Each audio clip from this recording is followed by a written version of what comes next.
बिस्मिल्लाहिर्रहमानिर्रहीम। सामीन मोहतरम, अस्सलामु अलैकुम वरहमतुल्लाहि वबरकातुहू। नाज़रीन, आज की गुफ्तगू में मियाँ बीवी की नाराज़गी ख़त्म करने का एक ख़ूबसूरत नूरानी और रूहानी अमल आपकी खिदमत में पेश करने की सआदत हासिल करते हैं। इंशाअल्लाह इस अमल की बरकत से जो भी नाराज़ होगा उसकी नाराज़गी ख़त्म हो जाएगी। शौहर नाराज़ है तो ये अमल बीवी करे, और अगर बीवी नाराज़ है तो यह अमल शौहर करे। वजीफ़ा करने के साथ साथ अपने किरदार को भी ठीक कर ले। दूसरे की नाराज़गी की वजह अगर मालूम है तो वो वजह भी ख़त्म होनी चाहिए, और अगर अपना कसूर है तो फिर कसूर पर माफ़ी भी मांग लेनी चाहिए। ना सिर्फ वजीफ़ा करना चाहिए बल्कि निदामत के साथ, शर्मिंदगी के साथ अपनी गलती का एहसास अपने दिल में पैदा करते हुए दूसरे से मुआफ़ी मांग लेने में हर्ज नहीं है, शान में कमी नहीं आ जाएगी।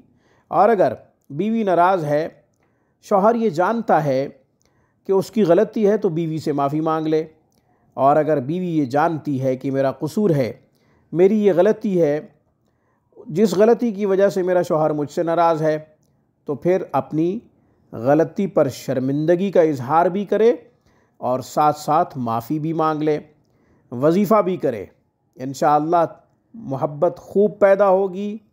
वजीफ़ा जब आप करेंगे तो चार चांद लग जाएंगे। हम दरअसल ख़ुद को एहसास निदामत से अलग रखते हैं, यानी अपने दिल में शर्मिंदगी पैदा नहीं होती कि हमारी कोई गलती है, हमारा कोई कसूर है, हमारी कोई ख़ता है।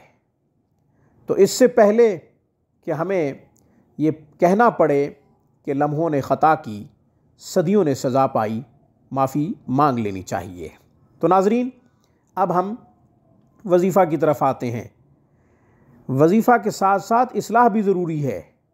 इस्लाह करके अगर वजीफ़ा करेंगे तो अल्लाह भी मदद करेगा, अल्लाह की रहमत भी खूब आएगी।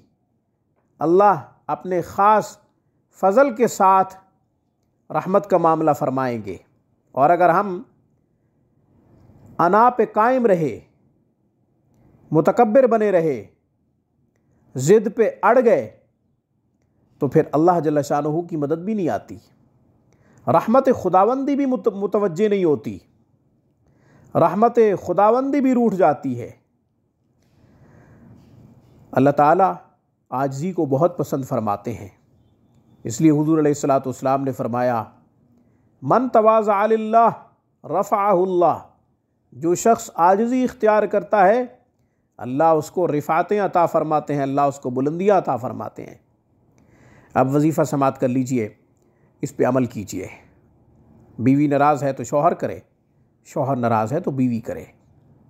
बाद नमाज इशा 2 रकात सलातुल हाजत की नफिल अदा करे, बावुज़ू होकर ये वजीफ़ा करे।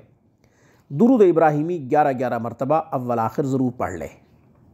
या हन्नानु या अल्लाह, या हलीमु या अल्लाह, या हन्नानु या अल्लाह, या हलीमु या अल्लाह 360 दफ़ा पढ़े तसव्वुर करके।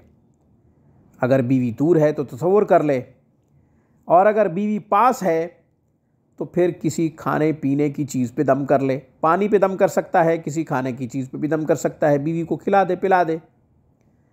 जब तक नाराज़गी ख़त्म ना हो ये वजीफ़ा करता रहे। और अगर शौहर नाराज़ है, बीवी ये अमल कर रही है, तो उसे चाहिए कि 360 दफ़ा या हन्नानु या अल्लाह, या हलीमु या अल्लाह पढ़े। पढ़कर किसी खाने पीने की चीज़ पे दम करे, अपने शौहर को खिला दे। तब तक ये अमल जारी रखे जब तक नाराज़गी ख़त्म ना हो। इसके साथ साथ अपनी इस्लाह भी कर ले। आज की वीडियो में बस इतना ही। अक़ूलु क़ौली हाज़ा व अस्तग़फ़िरुल्लाह व आख़िरु दावाना अनिल हम्दुलिल्लाहि रब्बिल आलमीन।